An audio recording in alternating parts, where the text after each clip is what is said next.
Então, nós temos aqui o nosso primeiro casinho. Paciente, gênero feminino, que a gente já vê que ela foi vítima de trauma e esse exame já pós-procedimento. Então, a primeira coisa que a gente tem que avaliar no exame de imagem, antes mesmo de avaliar as alterações, é a técnica, né? Avaliar o RIP mortem, R de rotação, I de inspiração, e o P de penetração e o M de movimentação. O R não está tão rodado, o exame está mais para centrado do que para rodado, olha em relação a processo espinhoso em relação às cabeças das clavículas. Nós contamos os arcos costais para saber se respirou bem, o paciente tem uma respiração adequada. Então, 1, 2, 3, 4, 5, 6, 7, 8, 9, 10, 11. Respirou bem. Apesar de que tem uma doença aqui, mas a pessoa conseguiu fazer a inspiração adequada. O P de penetração, que a ideia é avaliar apenas as vértebras superiores dorsais. E por quê? Para não deixar o exame tão penetrado, de modo que eu não consiga ver os vasos e as alterações, ou pouco penetrado, que isso me impeça de avaliar até os vasos, etc. Então, vejam, ó, se tivesse pouco penetrado, eu deixaria passar essa alteração que é bizarra nessa paciente, que é bem invisível. E aqui nesse viewer, isso me permite janelar, que é fazer esses tons de cinza para avaliar melhor a imagem. E o que que nós temos aqui? Primeira coisa, olhem esse lado, que o vaso vai até junto da parede torácica. O que não ocorre nessa parte aqui. Essa parte aqui está com uma densidade, com uma transparência muito elevada, e eu vejo que o pulmão, na verdade, está começando aqui. Então, nós temos, na verdade, um pneumotórax com separação das pleuras parietal e visceral, e há uma coluna aérea aqui nessa interface. Ok? E eu tenho a visualização da pleura visceral que em condições normais eu não vejo. Por quê? Porque o espaço pleural é virtual e as pleuras estão acoladas aqui, estão juntinhas, por isso que eu não vejo em condições normais. E a gente já percebe que o pulmão está parcialmente expandido por conta dessa coluna aérea do pneumotórax, né? E ele está sob drenagem. Quando eu tenho um pneumotórax, né? Eu tenho que lembrar que dependendo do grau e da questão da forma como ele se instalou, eu tenho que fazer a punção no segundo espaço intercostal, na linha hemiclavicular, para poder aliviar esse pneumotórax de emergência e não gerar um pneumotórax hipertensivo. E depois passa-se um dreno que vai ser controlado para ver se realmente há reexpansão pulmonar. Vejam que esse dreno, ele está posicionado no terço superior do hemitórax. A ideia é ficar póstero superior, para quando o paciente ficar em pé, eu também conseguir drenar a parte superior. Então, há um posicionamento ok desse dreno, ele não está cotovelado, né, não está dobrado, e ele está lá no terço póstero superior. Ok? Esse paciente não tinha derrame pleural, em princípio. Ó, vejam que os recessos laterais estão livres e o posterior também está livre, os dois. Então, era pneumotórax apenas que o paciente tinha e estava tratando esse pneumotórax. Ok? Podemos passar para o próximo casinho? Então, vamos lá. Próximo casinho. Professora, licença. Oi. No caso dos vasos que você disse que o normal é que não chegue até a parede, né, do pulmão. Mas Certo. caso o Ele ideal fica é que até tenha junto, usar. não pode tocar. Tocar e já é infiltrado, entendeu? Ah, sim, essa era a minha dúvida. Ele tem que estar presente, mas não a ponto de tocar, senão já fala a favor de doença intersticial, né, eu acho. Seria Isso, isso? perfeito. Tá bom. Uhum.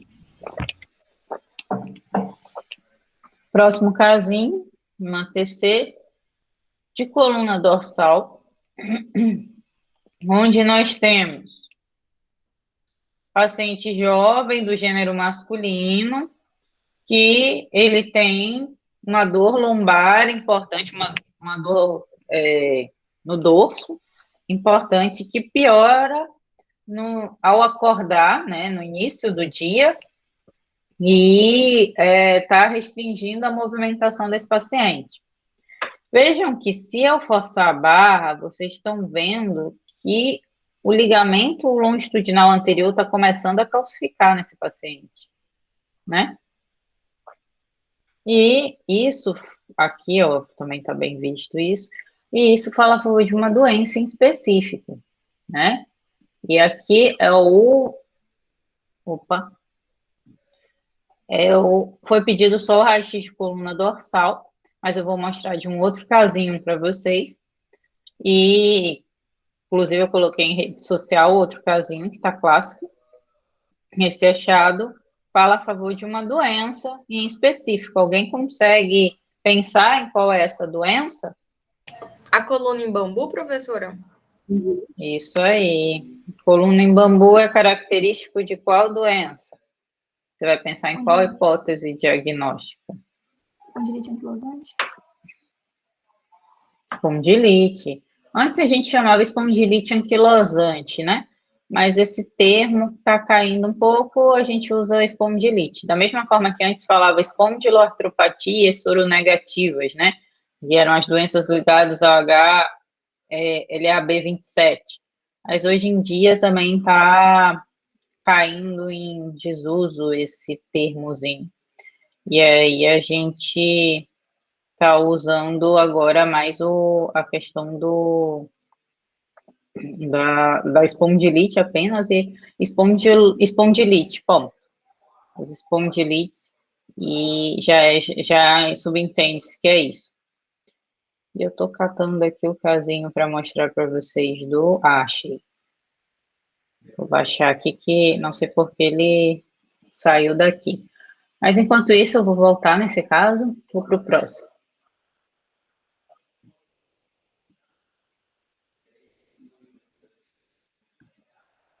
Esse aqui é outro casinho que eu vou projetar agora. É um paciente, gênero masculino, 91 anos. Então, com 91 anos, a gente já pressupõe o que a gente vai encontrar, mais ou menos, né? O que vocês esperam de um paciente de 91 anos? Sem histórico de trauma. Artrose, perfeito. Então, nós temos aqui já uma artrose importante, até com uma anquilose da articulação sacroiliaca. Essa não é a incidência melhor para olhar a sacroiliaca, eu vou mostrar a do paciente também lá com espondilite, que pode cursar com anquilose, mesmo não sendo por artrose, né, sendo por sacroileite. E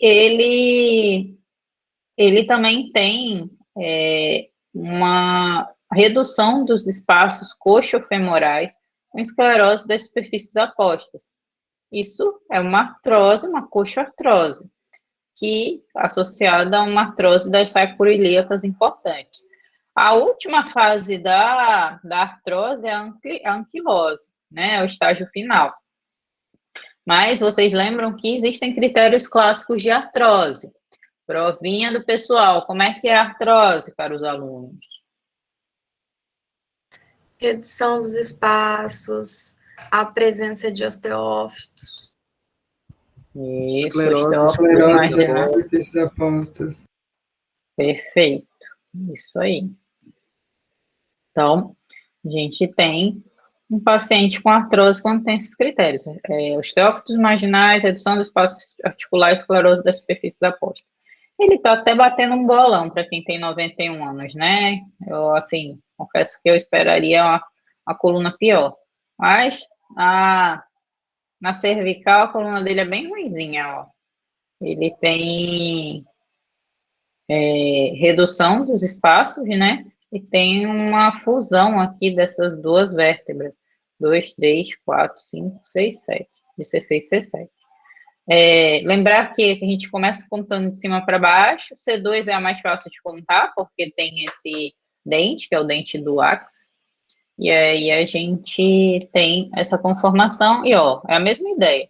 Osteófitos marginais, redução do espaço articular, esclerose das superfícies apostas. Para isso, ele tem um coartrose. Lembrar que os processos fusiformes são exclusivos da coluna cervical, e quando tem a redução e a artrose instalada, e também ele tem a artrose das interapofisárias, cervicais, que também só são vistas no perfil, na incidência, na porção do segmento cervical. Nos outros segmentos, a gente pede as incidências oblíquas, que a gente vê a cabeça, o corpinho lá do cachorrinho, que foi tema também que eu já apresentei. Depois eu vou fazer uma postagem aí para vocês e mandar para vocês. Tá bem? Então, vamos voltar aqui, baixou a imagem, vou mostrar outro casinho de espondilite de um paciente de, deixa eu ver quantos anos ele tem. Esse aqui é outro caso, tá? Não é aquele mesmo, não, é de um outro paciente, 43 anos. O outro nosso tinha 41. E, vejam, ele fez coluna total. Ele já tem, ó. Por que dá a coluna em bambu? O que é a coluna em bambu? Não, por que gera anquilose? A coluna em bambu se dá pela calcificação das ênteses, que são as inserções dos ligamentos no osso. No caso aqui, a calcificação do ligamento longitudinal anterior.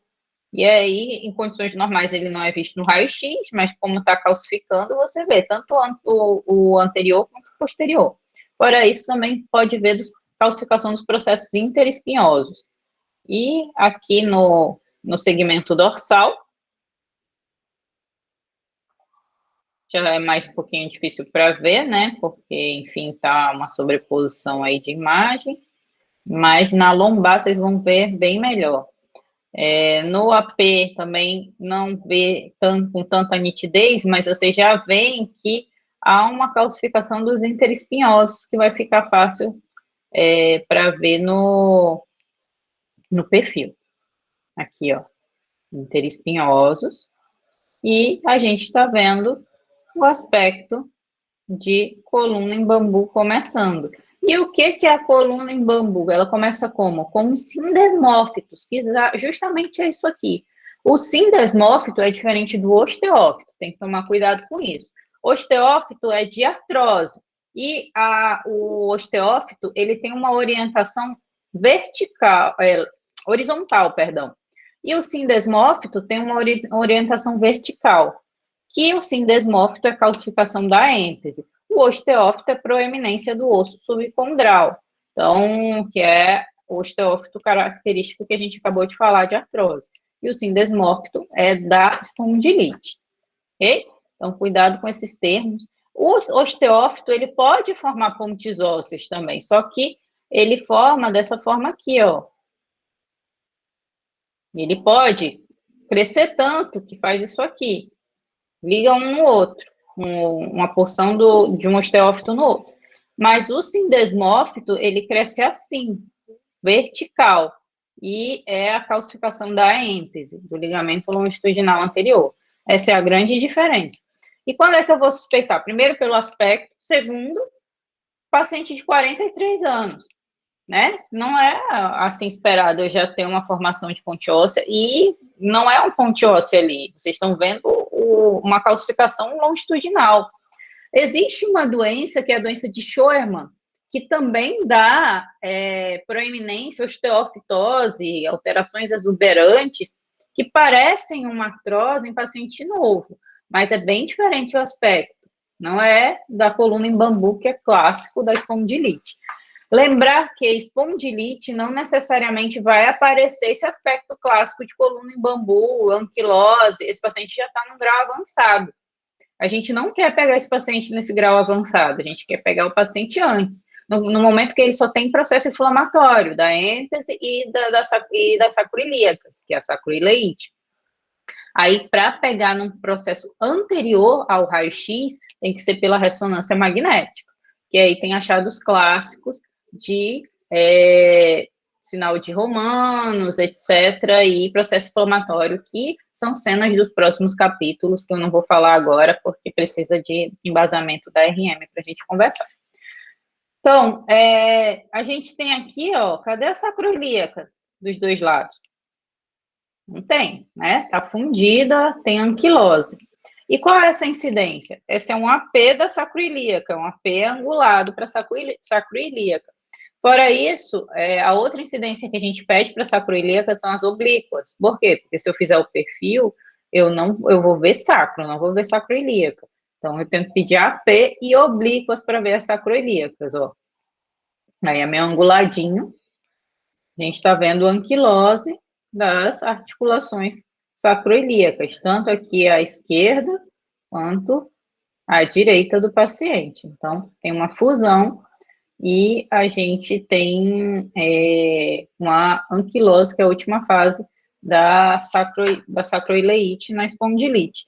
Fora isso, existe uma classificação que a gente coloca para os pacientes que já tem espondilite, né?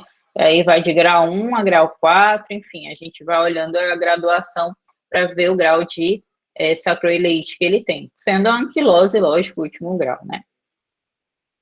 Ok? Dúvidas até aqui? Então, vamos para o próximo casinho.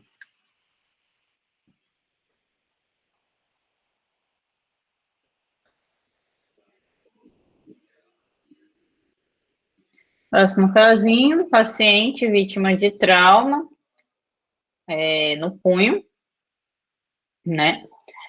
E a gente consegue avaliar qual foi o trauma desse paciente, mais ou menos. Geralmente, quando o paciente cai com a mão espalmada ou com a mão virada, né? Quando cai sobre o punho, né? Com o braço estendido, no caso, a gente pode ter fratura do rádio, né? Ou um trauma direto, né? Mas, enfim. A gente aqui já é um paciente com estrutura gessada, sob estrutura gessada, o estudo. E vejam que já é um pouquinho mais difícil. Esse aqui até que está um exame bonito para uma estrutura gessada. Mas vejam o seguinte: é interessante duas coisas em fratura que vocês vão ter porque vocês estão próximos do paciente. Primeira coisa, saber a história do paciente, o mecanismo do trauma. Isso vai te ajudar muito. E examinar o paciente, lógico, né? Então, a amnésia exame físico vai te ajudar. Porque imagina a minha mão. Tive um trauma na mão. Olha o tanto de osso que eu tenho na mão para avaliar. Se eu falo para vocês, não, eu tenho uma fratura, eu bati, deixei o meu dedo e comprimi e bati com a porta, ele prensou na porta. Então, eu vou olhar o meu dedo polegar que foi imprensado na porta. E eu vou ver se, quanto médico, se o dedo está demasiado, se tem restrição do movimento, etc. E aí, eu, no raio-x de mão, vou olhar para o polegar especificamente. Infelizmente, não acontece isso, não chega para mim a história, a indicação. E aí eu tenho que ficar olhando todos os detalhes. E, finalmente, a segunda coisa é quando você está acompanhando um paciente que já tem diagnóstico de trauma, de fratura, e você está acompanhando, você consegue avaliar o controle evolutivo do paciente. E o que significa isso? Eu tenho um exame basal e eu vou ver se está havendo o processo de calcificação e de ossificação. A gente já conversou sobre isso. O osso, quando fraturado, tem um tipo de reação periosteal, que é o famoso calo ósseo, que é a reação periosteal contínua, que é uma reação que eu quero do periósteo para justamente haver a calcificação e a consolidação do osso, ok? Então, aqui é importante eu ter o exame anterior, que nesse caso eu não tinha, para poder olhar como está o processo de consolidação dessa fratura. E aí vocês veem que foi uma fratura, desculpe, uma fratura na região meta diafisária distal, do rádio, que a gente vai olhar no perfil, teve um leve desalinhamento ósseo e um leve desvio dorsal desse fragmento, né? Ela parece ter sido uma fratura em espiral, por quê? Porque aqui parece transversa e aqui parece oblíqua. Então, ela deve ter feito isso aqui, ó, rodado, né? Então, quando eu vejo uma fratura, eu tenho que falar o tipo da fratura, se tem desalinhamento ou não, e principal, se estende para a superfície articular, porque isso muda a conduta para o cirurgião, o ortopedista, perdão, né? E, finalmente, lógico, se é fratura exposta ou não, mas isso no exame físico mesmo eu vejo, tá? Então, a gente tem uma fratura em espiral na região metadiafisária distal do rádio, com leve desalinhamento dorsal do fragmento. E está em processo de consolidação, que aqui eu já começo a ver uma discreta reação periosteal aqui, ó. Certo? Dúvidas até aqui?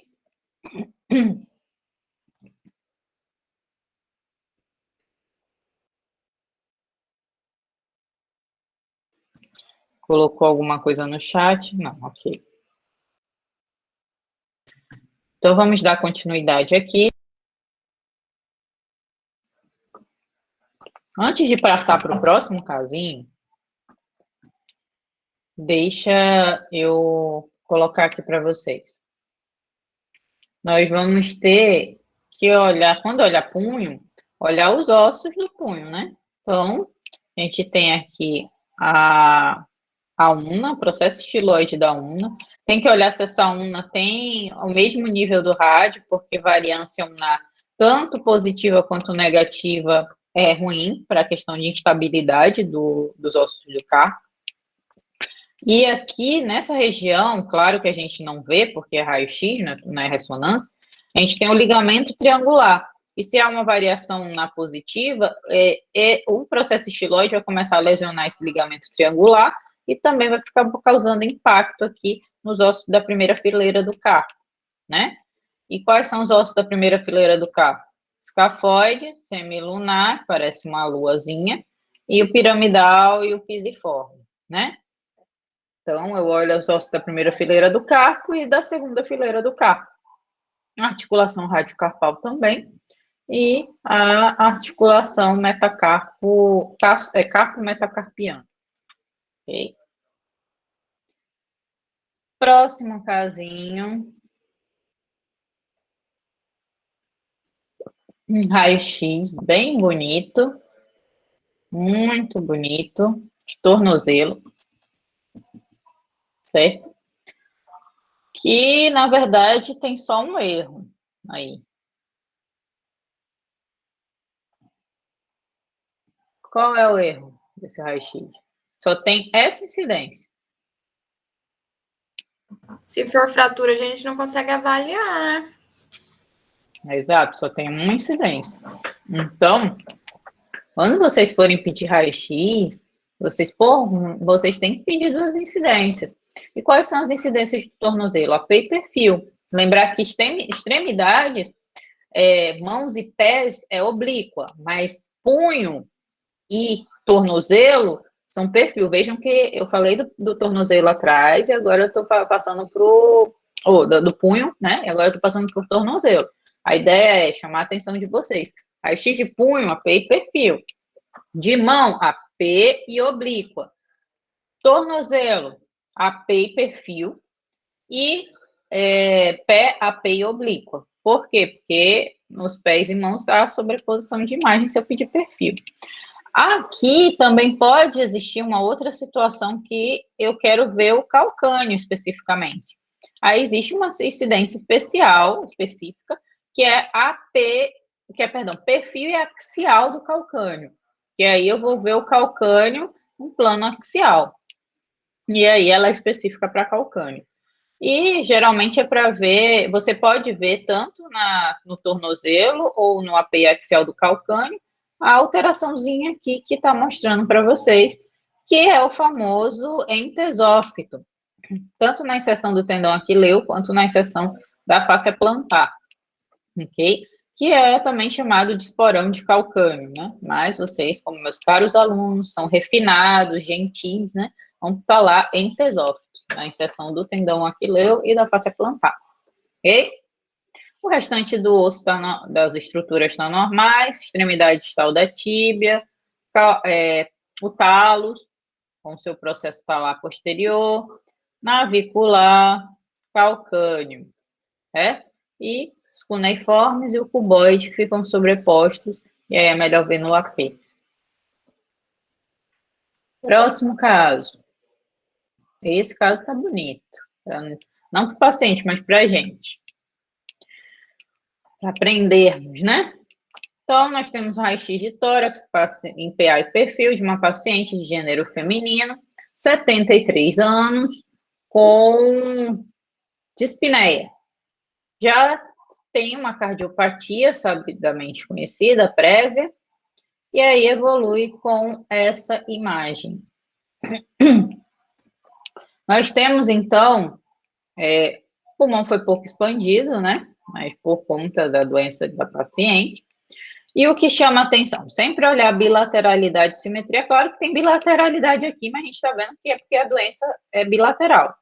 Mas vejam que tem uma opacidade acometendo o terço inferior, dos terços médio e inferior de ambos os hemitóraces, e nós temos velamento desses seios costofrênicos. A formação do sinal da parábola, né, bilateralmente. Isso, falar a favor de uma entidade, vou deixar aqui quietinho essa informação. E vejam o seguinte, também há umas opacidades para-hilares bilaterais, ok? E nós temos ainda a área cardíaca de avaliação prejudicada por causa da opacidade, né? A aorta está alongada e ateromatosa, a traqueia está levemente desviada e tem um aumento dessa faixa paratraqueal superior direita aqui. No perfil, confirmam-se os achados. E aí, qual é a hipótese diagnóstica diante dessa historinha que eu dei para vocês? Ela tem derrame pleural bilateral, talvez por uma insuficiência cardíaca? Isso. E essa opacidade para-hilar, como é que você justificaria, bilateral? Edema pulmonar, né, professor? Congestão pulmonar, perfeito. O paciente tem congestão. Essas opacidades para-hilares e esse velamento dos seios costofrênicos, com sinal da parábola, super a favor, fala e ainda com essa história de cardiopatia prévia, em congestão pulmonar. Se o paciente está congesto. Agora, se eu mudo a historinha dessa paciente, olha como que acontece. Se eu falo paciente, gênero feminino, 73 anos, com diagnóstico prévio de câncer de mama, evolui com dispneia e tem esse achado no raio-x. Viram que mudou totalmente o raciocínio clínico de vocês e a hipótese diagnóstica? Pode ser agora, ela realmente tem sinais de derrame pleural, tem essas opacidades para-hilares, que podem ser tanto do processo do derrame, né, para congestão também, mas pode ser linfonodomegalias, podem ser massas, podem ser opacidades que configuram massas. E, finalmente, ela tem essa opacidade aqui, esse alargamento da faixa paratraqueal direita. As faixas paratraqueais, elas são fininhas, e aqui ela está espessada, e tem um desvio da traqueia. Então, pode ser alguma coisa exercendo efeito de massa aqui. Viram como mudou totalmente o raciocínio de vocês? É claro que esse paciente necessita fazer uma tomografia computadorizada do tórax, né? Para a gente avaliar e ver se realmente fecha como linfonodos, como metástases, etc.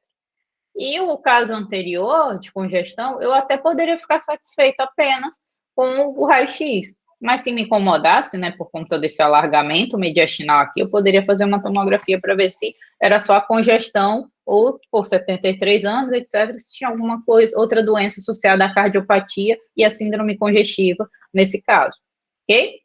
Mas vejam que a história é fundamental e que você pode ver muita coisa pelo raio-x, pode tirar muita informação, desde que você saiba a história e saiba olhar.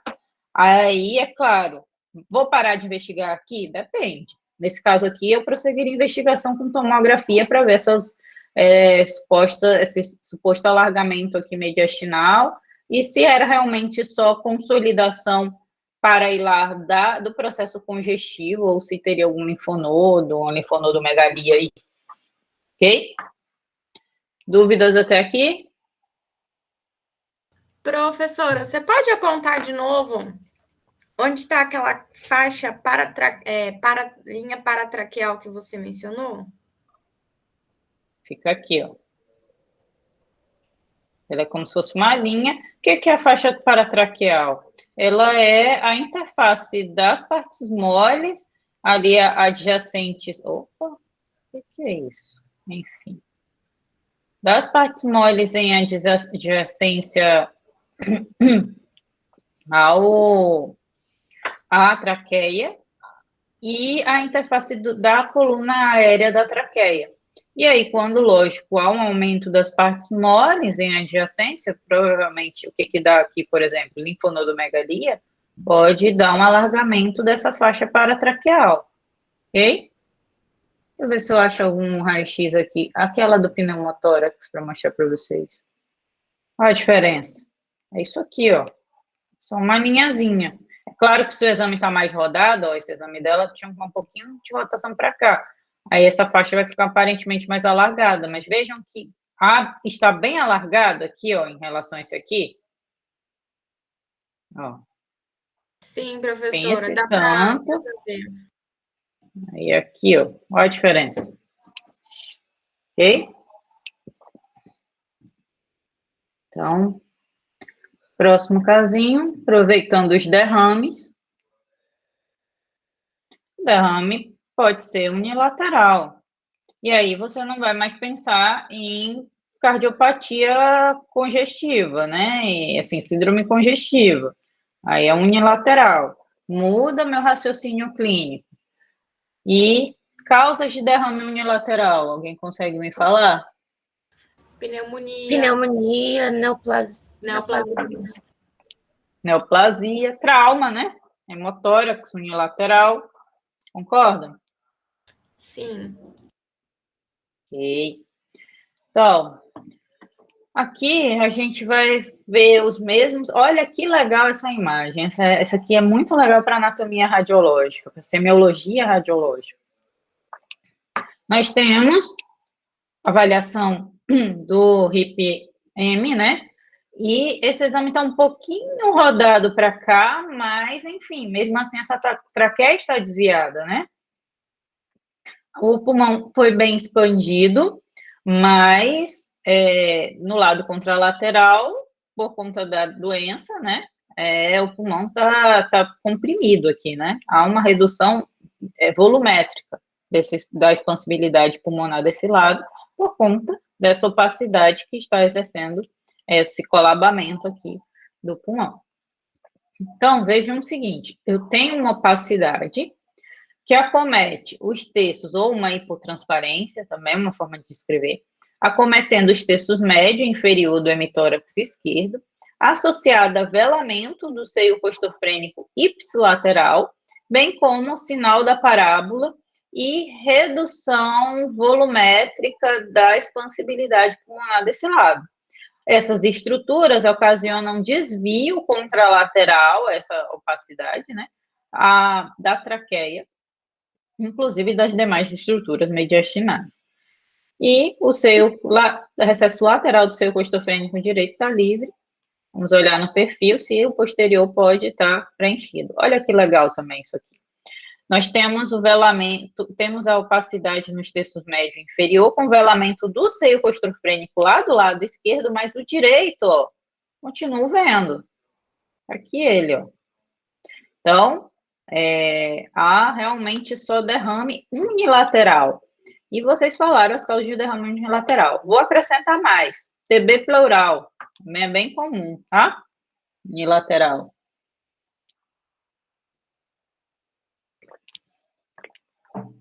Na verdade, ele é uma das causas mais comuns de derrame pleural, junto com derrame parapneumônico, né? Pleural por pneumonia.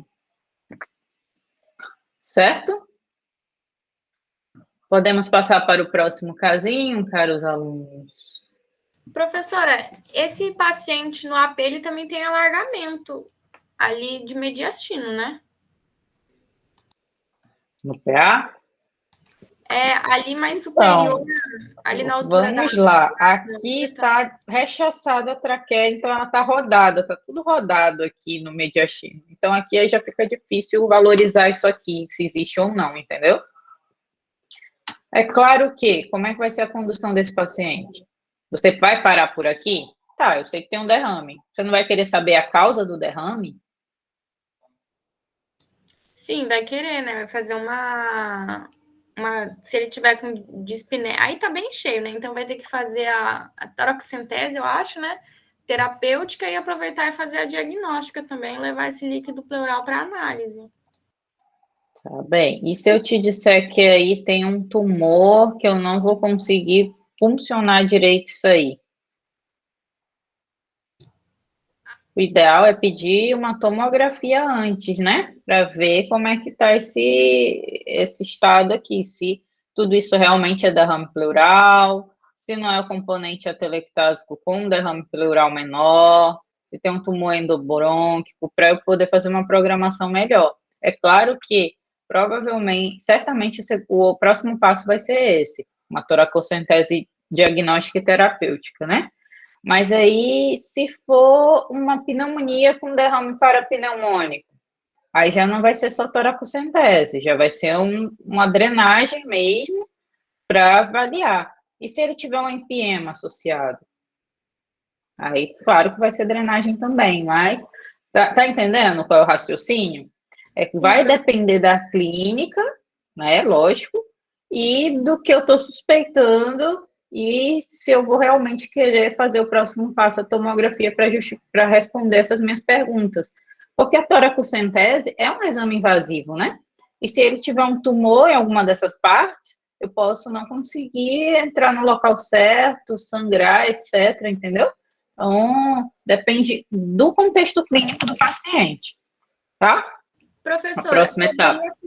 Poderia ser feito uma drenagem com ultrassom daí também nesse caso, né? Porque se tivesse uma massa, você colocando ultrassom, você também conseguiria ver se tem massa ali, né? Exato. Também pode ser. É uma outra hipótese. Só que, assim, se você me dissesse, eu tenho as duas possibilidades, TC ou ultrassom. O paciente não está na UTI, está mais estável. Qual que você prefere? Eu preferiria a TC. Isso.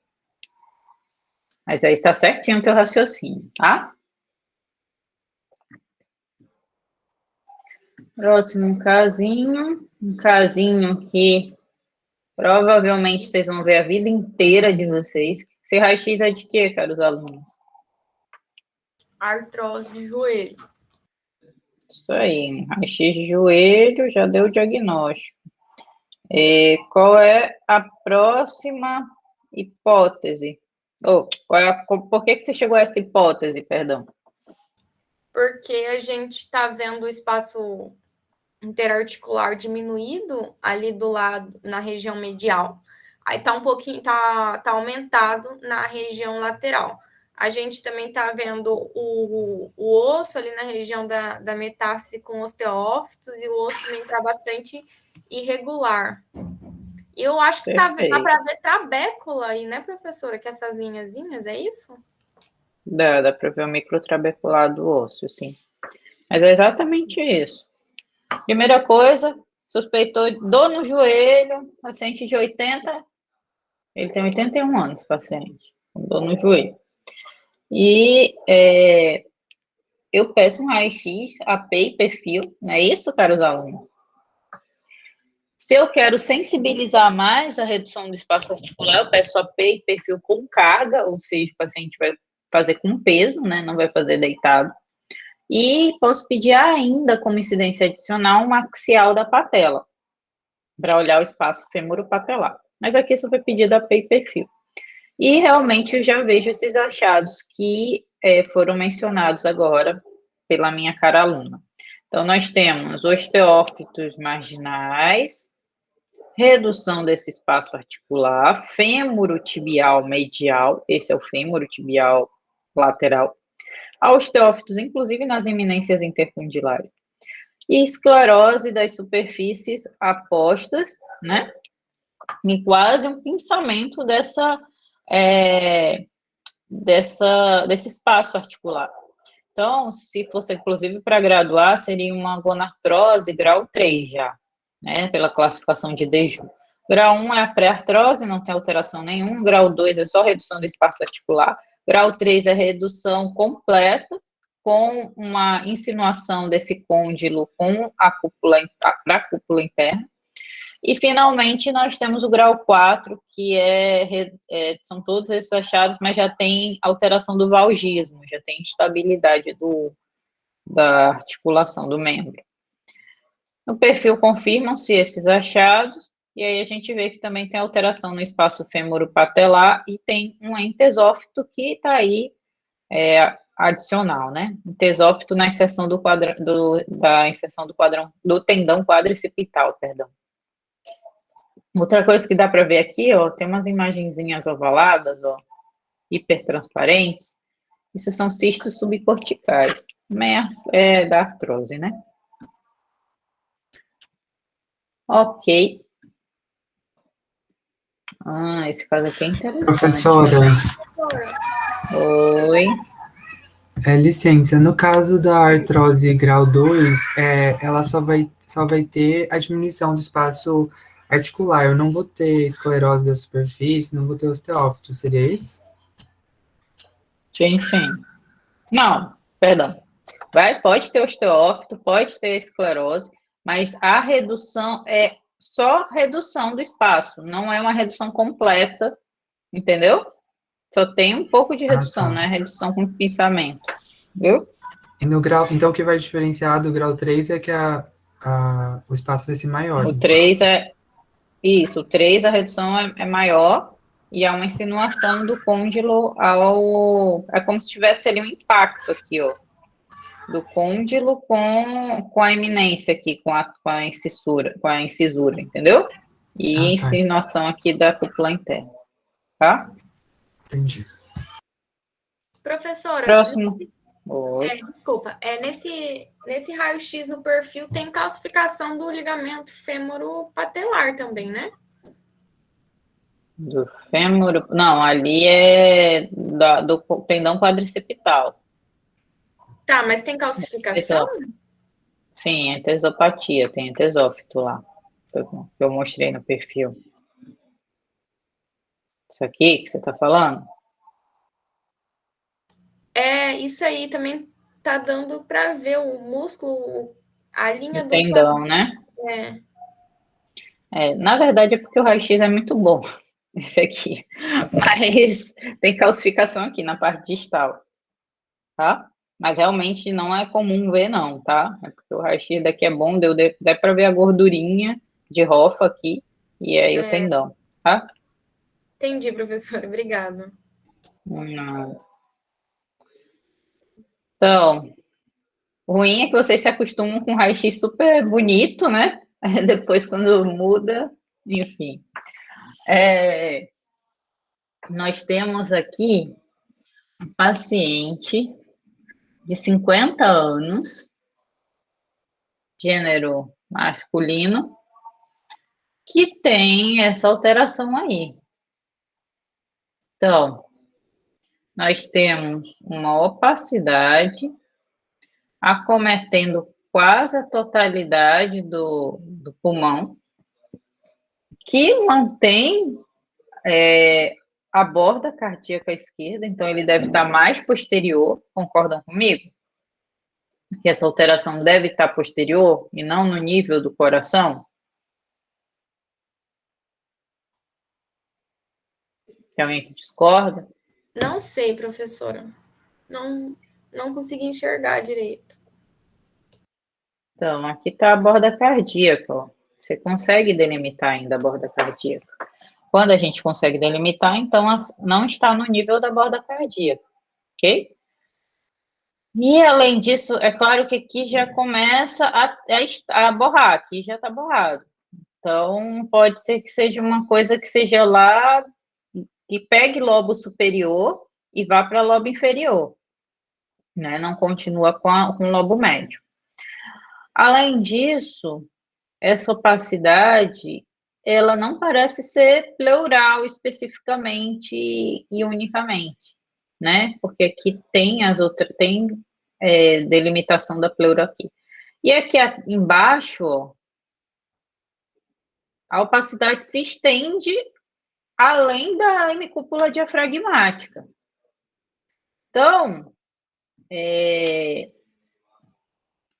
essa alteração, ou ela está atravessando ali o dorso, ou ela é realmente mais posterior nessa parte aqui e a hemicúpula está aqui, ok? Vamos para o perfil, né? E aí? A opacidade, ó, realmente seguiu aquela ideia que a gente falou. Ela vem, pega posterior, segmento, as porções posteriores lá do hemitórax, tanto no terço superior quanto inferior, e se estende abaixo da hemicúpula. Então, parece uma lesão de mediastino posterior, vocês concordam comigo? Quando vai para o perfil? Ó, tá rechaçando a traqueia aqui, enfim. Então, se a lesão de mediastino posterior, me dê hipóteses para a lesão de mediastino posterior. Tumor. Sim.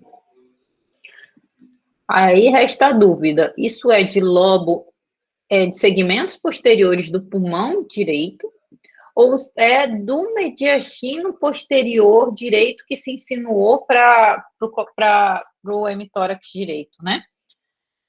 E uma hipótese é processo expansivo, ok. Se for só lesão de mediastino posterior, né? O que vocês pensariam mais? Esqueçam o PA, pensem só no perfil. Poderia ser um megaesôfago. Perfeito, esse aspecto moteado, né? Parece que tem umas imagens ovaladinhas dentro, como se fosse um aspecto sujo, né? Do aspecto que a gente conversou do conteúdo intestinal, né? Que a gente poderia trazer aqui para o conteúdo no esôfago comprometido. Ok, era uma boa hipótese, megaesôfago aqui. Acalásia, né? Outra hipótese. Pensa em mediastino posterior, lesões do mediastino posterior. Professor, alguma dilatação da aorta, alguma coisa assim? Sim, poderia ser a dilatação aneurismática da aorta. É claro que a gente, quando olha o PA, tira essa hipótese, né? Porque a aorta está aqui do outro lado e a lesão é à direita, mas perfeito. Eu pedi do mediastino posterior. Outra. Pensando no que foi falado de tumor. Quais são os tumores do mediastino posterior? Tumor de raiz nervosa. Exato, neuroblastoma, schwannoma, perfeito. E também não parece ser o caso, né? Na verdade, assim, a gente vai ter que pedir tomografia para esse paciente, né? Porque pode ser realmente só, na verdade, uma lesão. Vou dar aqui um exemplo, um abscesso enorme ali envolvendo os segmentos posteriores do hemitórax do pulmão direito, né? É claro que essas hipóteses todas vão ser justificadas pela tomografia. Mas por que eu trouxe esse casinho para vocês? Para instigá-los e mostrar que a gente consegue pensar muita coisa associando a clínica, que aqui eu não tenho quase clínica, né, enfim, mas a imagem, tá bem? Só estudando os contornos da alteração, enfim. Não me parece, por exemplo, ser uma consolidação tipo pneumonia, entenderam? Por quê? Porque não é esse padrão, tá vendo que tá bem delimitadinho, a gente consegue ver, parece uma massa mesmo, né, ó. Configura uma massa, né? Concordam? Professora, e sarcoma de Ewing, pode ser? Então, Ewing poderia ser pensando em mediastino posterior, né? Apesar do que Ewing, ele não, se você tivesse Ewing, ele não ia dar, você ia ver destruição das vértebras, entendeu? Você tá vendo as vértebras bem delimitadinhas, aqui tá menos evidente, mas ela tá lá. E não é o caso. E Ewing, ele não começa geralmente na coluna vertebral. Ele pode dar metástase para a coluna vertebral, metástase lítica, ok? Então, você veria a destruição da vértebra, tá bem? Não é Tá o bem. caso. Mas as hipóteses mais prováveis aqui é realmente ou uma lesão. E outra coisa que eu ia chamar aqui para vocês a atenção, tirar isso aqui. A traqueia, ó, tá desviada, tá rechaçada, tá puxada para cá, né? Então, pode ser realmente uma lesão envolvendo ali os segmentos posteriores dos pulmões, ocasionando essa retração da traqueia. Pode ser um abscesso volumoso aí, com o componente aqui de consolidação, puxando, e a telectasia, né? Porque tem que ter a telectasia para puxar essa traqueia, senão ela estaria desviada para o outro lado. Concordam comigo? Então, tem que ter alguma coisa puxando essa traqueia, não é isso?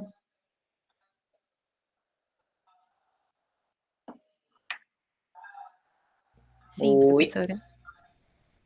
E, finalmente, o tumor, que é uma hipótese bem provável também, né? Com componente aqui já necrótico, etc.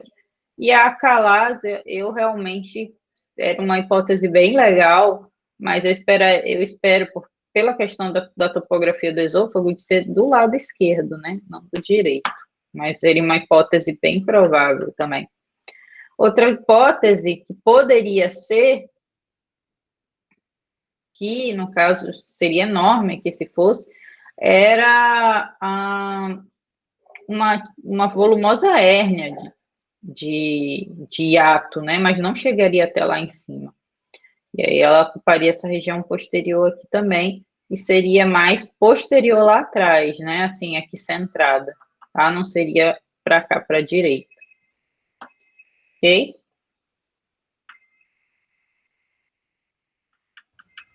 Professora. Você lembra qual era a hipótese desse caso? Qual era o diagnóstico desse caso? Ou a gente não chegou a ter? Professora, acho que a gente não chegou a ter, mas eu posso procurar.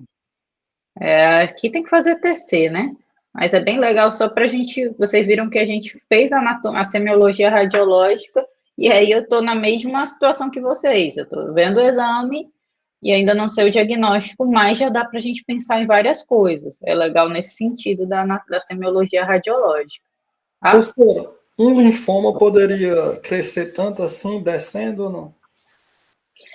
Linfoma, vamos lá. Linfoma, ele costuma dar linfonodomegalias e alargamento mediastinal. Então, não seria assim unilateral enfim, não seria esse aspecto que eu esperaria, entendeu? Eu esperaria mais um alargamento amplo, mediastinal. Pode dar consolidação associada? Pode, mas eu não esperaria, assim, essa massa aqui, entendeu? Certo? A gente chegando a algum diagnóstico, eu trago o casinho para vocês, mas esse aqui é legal para a semiologia radiológica, assim como o próximo. Olha aí.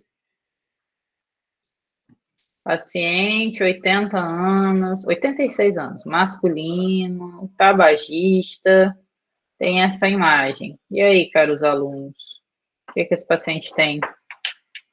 Descrevam.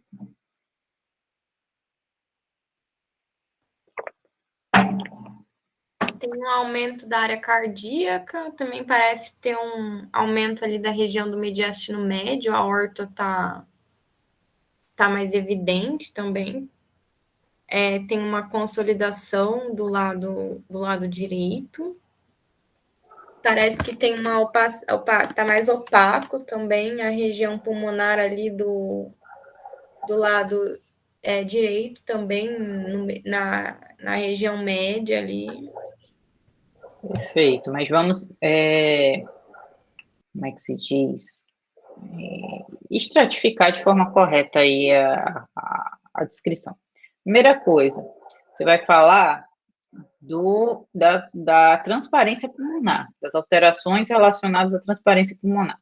Aí depois você fala do mediastino, que aí inclui aí depois a área cardíaca, e pode estar aí a aorta também, você já falar, ou deixar só para o final, e seios costofrênicos, tá bem? Isso é a construção da descrição, como você tem que fazer.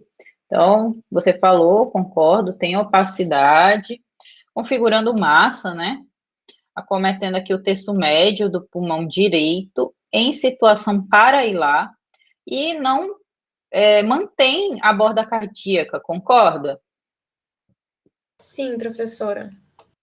Certo. Em adjacência, a gente tem as atelectasias laminares, tem umas estrias densas aqui, né? E também concordo que tem uma outra hipotransparência aqui também lá no lobo inferior direito, porque mantém a borda cardíaca direita. Então, nós temos essas opacidades aqui no pulmão direito. Fora isso, que você não tinha descrito, ele tem, que isso aqui é difícil mesmo, tem um espessamento pleuropulmonar apical bilateral. E aí, concordo que essa área cardíaca está aumentada, índice cardiotorácico está aumentado. Tem realmente uma aorta tortuosa, alongada e ateromatosa, e seios costofrênicos, os excessos laterais estão livres. Vamos para o perfil. Olha aí, confirmou o que a gente tinha falado.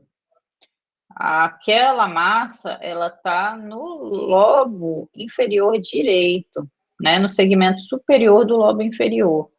E também a hipotransparência também está aqui posterior, no lobo inferior direito e nessa porção mais inferior. Ou melhor, nos segmentos basais, né? Além disso, os seios costofrênicos a gente confirma que estão livres, realmente. E nós temos, então, um paciente idoso tabagista com uma massa pulmonar parailar no lobo inferior direito e uma hipotransparência também. E ele tem uma área cardíaca aumentada. E aí, quais são as hipóteses diagnósticas aí para vocês?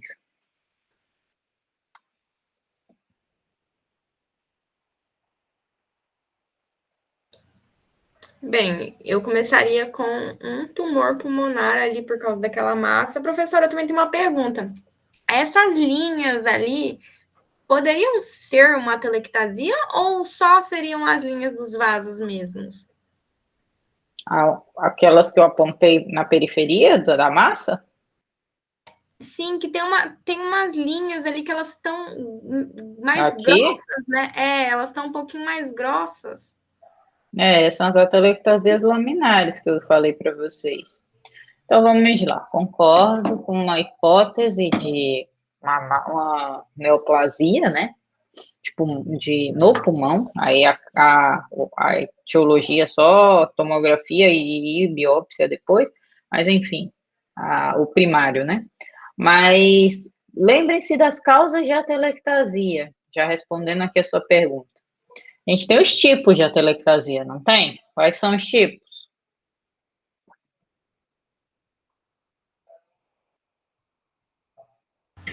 Pode ser aquelas de cicatrização, né? Fibrocicatricial, por exemplo, Perfeito. de TB, Uhum. COVID. Pode ser também aquela onde tem o derrame que empurra o parênquima, eu acho que é passiva, mas não tenho certeza. E tem Isso, passiva, que é a do derrame pleural. Qual mais? professor, eu acho que tem mais uma de neoplasia, acho que é de compressão. Compressiva, perfeito. E tem a DRSal, que é deficiência surfactante, que é no paciente RN, né? Mas essa realmente é a compressiva. O que quer que seja que está ocasionando esse efeito de massa aqui, está comprimindo o parênquima adjacência e dando essas atelectasias compressivas aqui. É isso aí, perfeito. Então, as hipóteses da gente é algo neoplásico, né? Aí pode ser um carcinoma broncogênico, pode ser um implante, pode ser também, pode ser não, esse paciente também tem cardiopatia, né? E essa hipotransparência aqui, essa consolidação, a gente tem que estudar melhor, né? Diante da clínica é essa. É claro que linfonodomegalia pode dar esse aspecto, mas aí estaria borrando aqui, porque viria do hilo pulmonar, né? Cadê lá? Pode ser que essa consolidação menor aqui, se fosse nesse aspecto apenas, né? Não fosse tão bem delimitadinha assim, a gente poderia pensar em, se tivesse clínica, né? Uma infecção. Mas essa realmente seria a principal hipótese. Esse paciente tem que fazer tomografia de tórax com ou sem contraste, caros alunos, se a função dele permitir, renal. Com contraste. Isso. Paciente com idoso, caros alunos, é obrigatório vocês pedirem função renal para ele, tá? Porque senão a gente pode injetar contraste e esse rim dele vai ser comprometido. Função renal já é deprimida, eu vou instalar uma insuficiência renal nesse paciente, tá bem? Então, já viram que a gente aprendeu várias coisinhas nesse caso, né? Trouxe um casinho aqui, que na verdade é só para a vida de vocês, mas de verdade eu não estimulo ninguém, eu quase não dou aula disso, porque, enfim, vocês vão entender já já por quê. Seios da face, né? Por que que eu não gosto de raio-x de seios da face? Por quê? Porque sinusite, o diagnóstico é clínico. Qual é a clínica de sinusite? Alguém consegue falar para mim? Dor de cabeça, tá com uma gripe junto, quando você aperta ali nos seios, no seio maxilar ou no seio frontal, vai sentir dor também. Certo. Isso aí. Febre, uma eliminação de secreção, né, esverdeada, com dor, a palpação ali nos seios paranasais, não é isso? Isso é clínica. Agora, sim, se é um paciente que tem sinusite de repetição, tem uma clínica de obstrução nasal, etc., eu vou pensar em outras hipóteses. Eu quero avaliar uma rinocinusite crônica, quero avaliar se tem polipose nasal, quero avaliar se é uma neoplasia de seios paranasais. Enfim, eu não vou ver isso pelo raio-x. Então, eu vou ter que pedir tomografia computadorizada dos seios da face. Ou seja, vocês perceberam que o raio-x é supérfluo aqui, né? Ou eu estou irradiando o paciente menos, mas eu não estou tendo a resposta que eu preciso. Eu só estou tendo a resposta que ele tem sinusite. E isso eu já sei pela clínica. Mas como que vocês têm que saber para a vida de vocês, como ver uma sinusite aguda, né, no raio-x, e também muita gente pede, mas eu estou falando para vocês com propriedade de causa, vou para ver seios da face, peçam tomografia, porque as outras entidades eu não vou ver no raio-x, então peçam tomografia para esse paciente. E trauma mais ainda. Eu não peço raio-x de seios da face ou de face para trauma. Olha o tanto de acidente ósseo que tem nesse raio-x. Se não for uma fratura mesmo bem desalinhada e tudo, eu não vou ver no raio-x. Então, a gente pede tomografia computadorizada de face para paciente vítima de trauma em face, né? para poder avaliar. Se for uma fratura nos ossos nasais, eu vou avaliar melhor na tomografia. Se for uma fratura orbitária, se for uma fratura que envolva os limitantes ossos paranasais, etc., tomografia, ok? Até para classificação de grau de fraturas mais instáveis, etc., classificação de Lefort, a gente vê pelo raio-x, perdão, pela tomografia, tá? Bom, Professora, oi. teria alguma indicação para a gente pedir ressonância no paciente, se a gente está suspeitando de alguma alteração nasal ou de ouvido? Boa pergunta. Quando eu peço ressonância magnética para cabeça e pescoço? Quando for de face, eu vou pedir ressonância magnética quando a TC não me responde em relação a processo de neoplasia. Eu quero avaliar melhor um processo neoplásico. Aí a ressonância me responde melhor pela resolução de nitidez, enfim. Mas é questão de, se for uma neoplasia maligna, eu quero avaliar se tem disseminação perineural, se tem disseminação meníngea, se tem extensão para a questão de metástase e a ressonância superior. E também para avaliação de mastoide, que você já estava perguntando, né, quando pede para mastoide. A mastoide, ela é melhor avaliada no sentido de que eu quero ver nervo facial, o 7º e 8º pares cranianos. Aí eu vou olhar melhor na ressonância magnética. Então, uma suspeita de labirintopatia, de uma síndrome vertiginosa que a TC não me respondeu bem, que eu não estou suspeitando de uma otomastoidite, de uma lesão, uma erosão de mastoide, aí vai ser para ressonância magnética, tá? Então, tanto de processos neoplásicos da mastoide, quanto de comprometimentos de nervos cranianos, pares cranianos, aí vai para ressonância magnética. Mas mastoide a gente acaba começando também, face e mastoide, a gente começa investigando pela tomografia e depois vê a necessidade de caminhar mais para ressonância. Entendeu? Entendi sim, professora. Obrigada. Mas não para sinusite apenas. Aí para outras, para diagnósticos a mais, né? Tá bem? Entendi. Então vamos lá, continuando.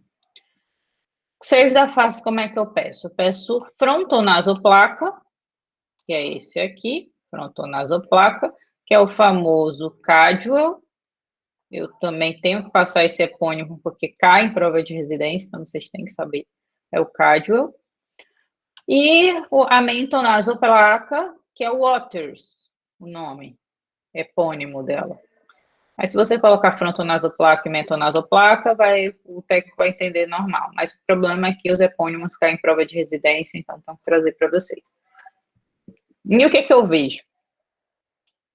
O normal são os seios paranasais aerados, como estão aqui nos frontais. O maxilar era para estar todo aerado assim.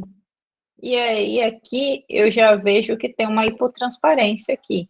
Só que cuidado para não achar que o ápice petroso, que é o rochedo, que está sobreposto aqui, é alguma coisa. Por isso você tem que olhar as duas incidências, que você olha a próxima e confirma. Vejam que realmente há um espessamento mucoso dos seios maxilares, com redução, né, da aeração, e aqui tem até um nível hidroaéreo, ó.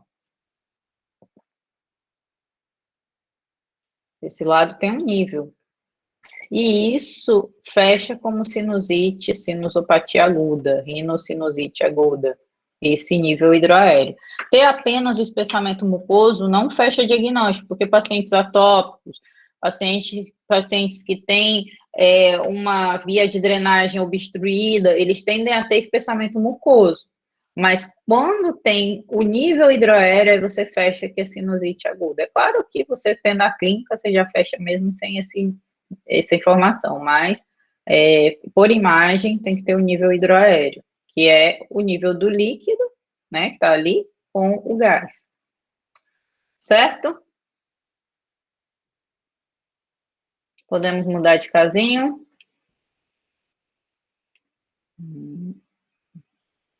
Podemos sim, doutora. Sim, prof. Próximo casinho também é bem legal.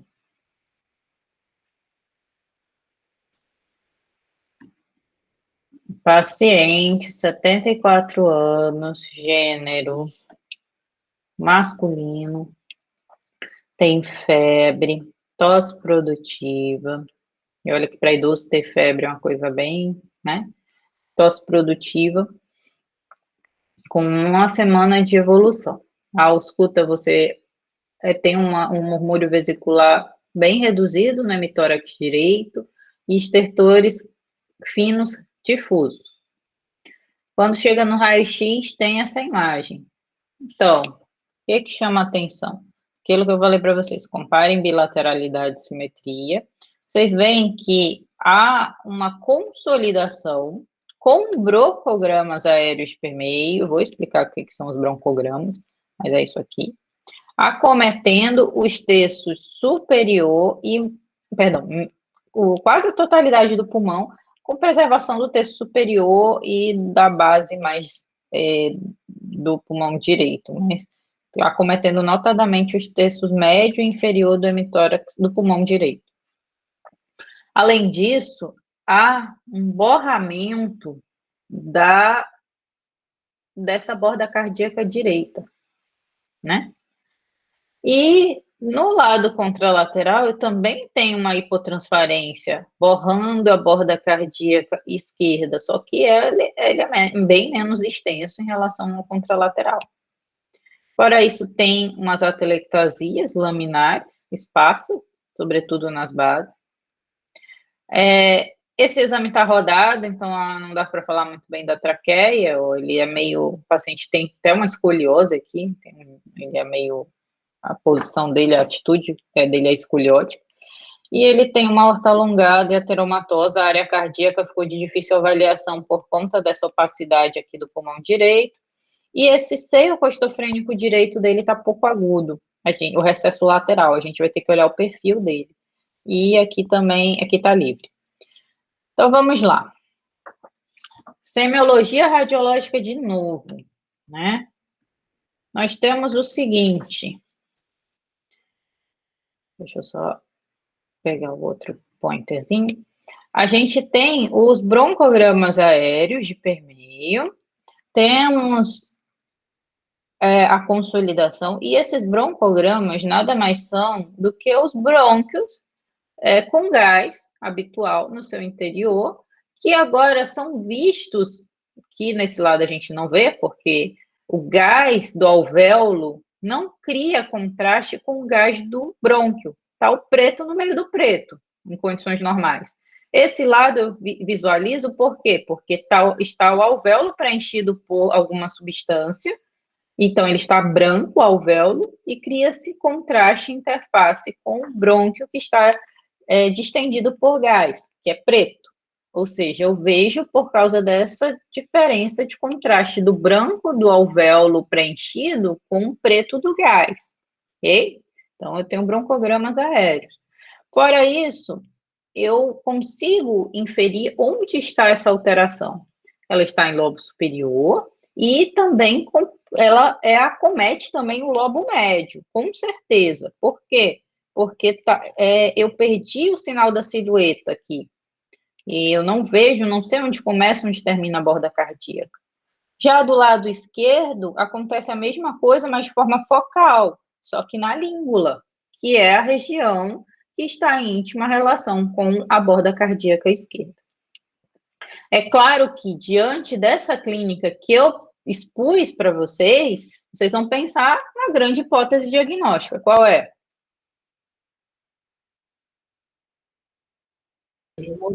Poxa, pensei que ia sair Pneumonia. Isso, nossa, todo mundo ia falar agora. Mas, enfim. Vamos lá, então, para o perfil. Ver se eu falei um monte de asneira ou se é realmente real, né? Realmente real ficou ótimo, né? Se é realmente fidedigno. Então, nós temos aquela opacidade, ó, comprometendo tudo acima da cissura oblíqua. Então, lobo superior e lobo médio está preenchido mesmo.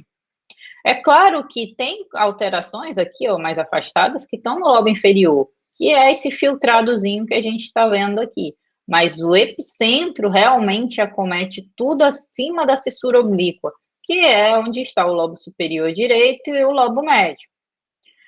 E aquela informação lá do lado esquerdo vai ficar de permeio aqui, lógico, com um lado direito que está maior, mas confirma que é da língula mesmo. E há também um infiltrado aqui no lobo inferior, também do lado direito, certamente. E, ó, aquele seio costofrênico que eu disse que estava pouco agudo aqui, realmente está velado no recesso posterior. Então, há uma obliteração do recesso posterior do seio costofrênico direito, uma obliteração do seio costofrênico direito. Diante dessa clínica que eu expus para vocês, a hipótese deve ser uma pneumonia com derrame parapneumônico. Agora, claro, diante de contexto de COVID, a grande chance é ter bacteriana associada aqui, mas não dá para falar que não tem uma pneumonia viral sobreposta aí também. Mas tudo isso só se você fizer a tomografia para olhar o vidro fosco e ver o padrão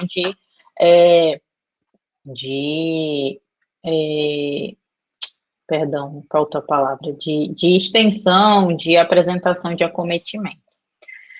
Ok? Agora vamos dizer que eu mude essa história, né? Que seja uma história totalmente diferente dessa que eu falei para vocês.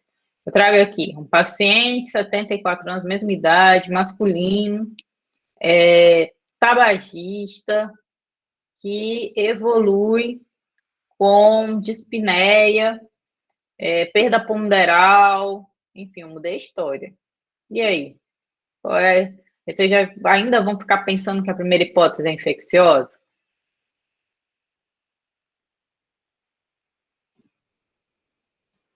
Não. Não, né? Agora a gente vai pensar que pode ser algo neoplásico associado.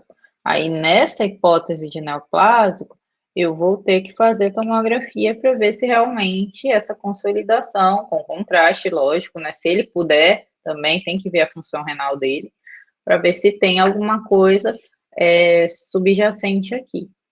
É claro que, mesmo diante de um processo infeccioso, principalmente no contexto de pandemia, paciente com 74 anos com uma lesão tão extensa dessa, eu pediria TC para ele também, para justamente ver se não pode ter uma pneumonia viral associada. É claro que o teste específico que vai falar se ele tem COVID associado com uma bacteriana, junto com o exame laboratorial, mas também para ver o grau de extensão, ver se não tem alguma possibilidade de ter alguma doença, algum abscesso associado, algum componente necrótico associado, é para acompanhar mesmo o paciente. Mas não tem necessidade, se o paciente não tem condições, segundo, se você está no SUS e não consegue fazer uma tomografia facilmente, se o paciente tem sintomas clássicos de doença bacteriana, pneumonia da comunidade, né, com derrame parapneumônico aqui. É claro que também pela extensão dessa doença, pela clínica do paciente, você vai ver se vai internar ou não o paciente, ficar acompanhando, né. Uma doença extensa dessa aqui, no paciente idoso, é catastrófico, né, é bem complicado. Certo? Professora, sobre o broncograma, ele é específico da pneumonia bacteriana ou pode aparecer na viral e em outras patologias também? Pode aparecer em outras patologias. No broncograma é característico de consolidação. É claro que ele é mais frequente e evidente em consolidação por pneumonia bacteriana. Mas eu não consigo te dizer o agente etiológico só com uma consolidação com broncograma aéreo. Mas tem casos de pneumonia viral que tem consolidações mais extensas, que geralmente podem estar associados com bacteriano, que o broncograma está presente. Existem situações que a congestão pulmonar tem broncograma aéreo de permeio, e é uma das apresentações de consolidação, né? Pode ter broncograma. Existem situações que a neoplasia também tem consolidações e tem broncograma. Então, não dá para falar que só porque tem broncograma é bacteriano, entendeu? É claro que a gente pressupõe, diante da clínica de um quadro infeccioso, que a hipótese mais provável é pneumonia bacteriana, tá? Certo. Ok, mas não é, tipo, patognomônico, não é específico, entendeu? Ok, obrigado, professor. Nada. Olha a diferença desse caso para esse. Aqui eu tenho, ambos são situações que eu tenho alterações relacionadas a opacidades, mas com apresentações diferentes. Aqui uma consolidação com broncоgramas aéreos, que é de preenchimento alveolar, e aqui eu tenho um infiltrado, que é de preenchimento de doença intersticial. E vira a diferença? Os dois aumentam não há um aumento da transparência, há um aumento das opacidades, mas de apresentações diferentes. Ok? Então, vamos fechar isso aqui e continuar. Oi. Quando o envolvimento é intersticial, pneumonia é mais sugestivo de pneumonia viral? Perfeito. Mas não é só pneumonia viral que dá comprometimento intersticial, tá? Mas é exatamente isso. Bacteriana não costuma cursar com comprometimento intersticial apenas, que era o que a gente estava acabando de falar ali com o coleguinha. Ela é mais comum de cursar com consolidação com broncograma, principalmente se for uma pneumonia lobar. Se for broncopneumonia, broncopneumopatia, as consolidações são mais algodonosas, com tendência à confluência. Mas ela não cursa, geralmente, exclusivamente com infiltrado intersticial. Já a pneumonia viral, sim. Ok? Mas existem várias outras doenças que também cursam com doença intersticial, com essa apresentação. Exemplos. Alguém consegue me dar?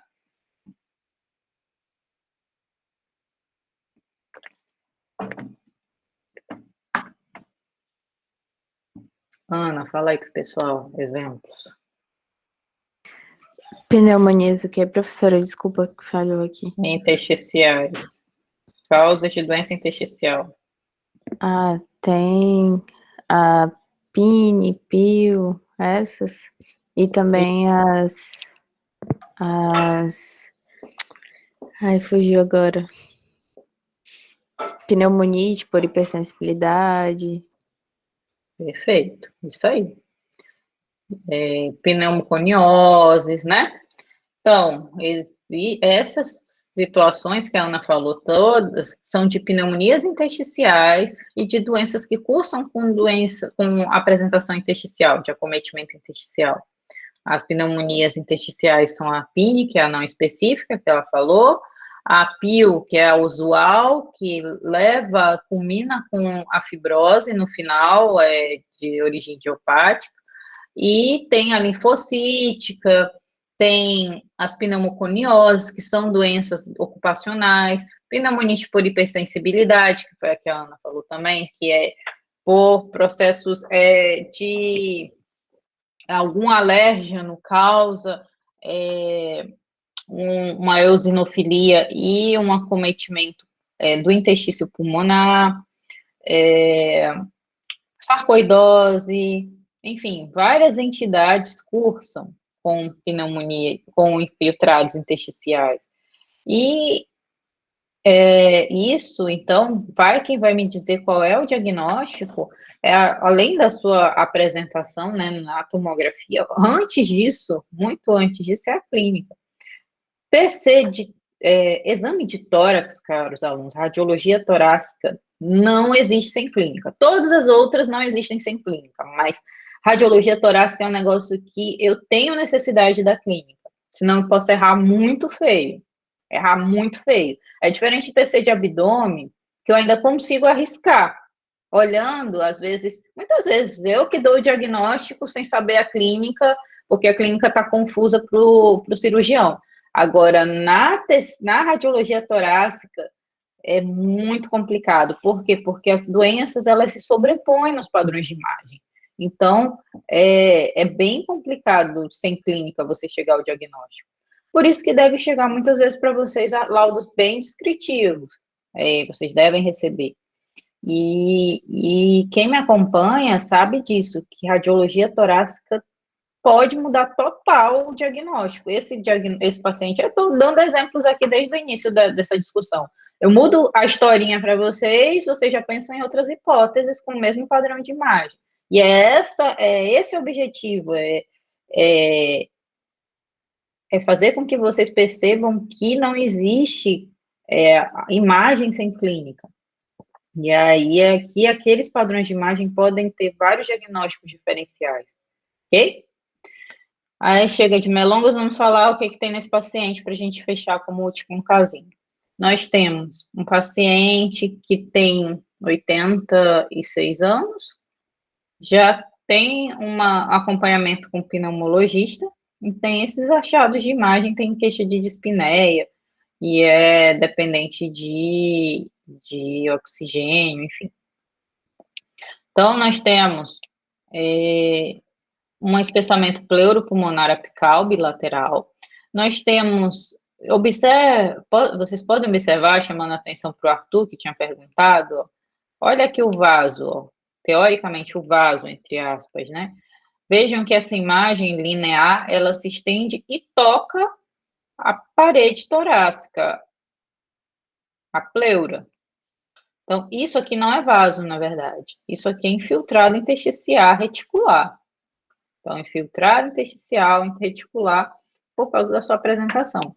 Então, ele tem um infiltrado intersticial difuso, né?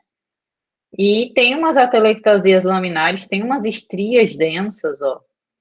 Aí vocês vão me perguntar, professora, como é que eu diferencio a atelectasia de infiltrado? Na tomografia é bem mais fácil para isso. E a gente vai começar a discutir isso a partir da próxima semana, TC de tórax, né?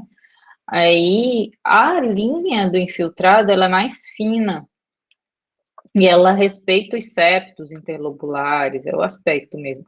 Já a banda parenquimatosa é a atelectasia laminar, que é uma opacidade em faixa mais visível. Mas esse paciente, lógico, que tem os dois.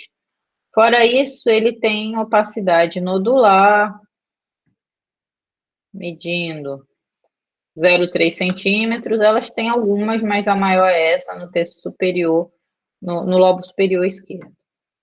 Ok? Fora isso, nós temos... Vocês continuam me ouvindo? Sim. Ouvimos sim, professora. Ok. Que o meu fone está caindo a bateria aqui.